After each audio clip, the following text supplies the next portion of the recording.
புதுச்சேரியில் மருத்துவம் மற்றும் பொறியியல் படிப்பிற்கான மாணவர் சேர்க்கை பட்டியலை முதல்வர் ரங்கசாமி வெளியிட்டார்.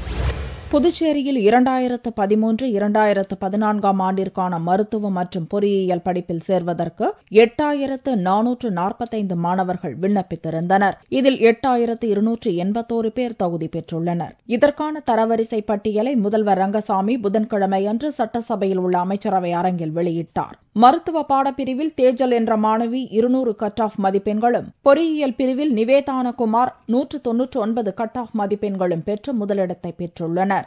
உயிரியல் சம்பந்தப்பட்ட பட்ட படிப்பிற்காக விண்ணப்பித்த மாணவர்களில் செல்வி தேஜல் மோகன் 200 மதிப்பெண்கள் பெற்று முதலாவதாகவும், பொறியியல் சம்பந்தப்பட்ட பட்ட படிப்புகளில் விண்ணப்பித்திருந்த மாணவர்களில் செல்வன் நிவேதான குமார் 199 மதிப்பெண்கள் பெற்று முதலாவதாகவும் உள்ளனர். புதுச்சேரியில் உள்ள 2 அரசு பொறியியல் கல்லூரிகளில் 636 இடங்களும், 11 தனியார் கல்லூரிகளில் சுமார் 2000 இடங்களும் உள்ளதாக ரங்கசாமி தெரிவித்தார்.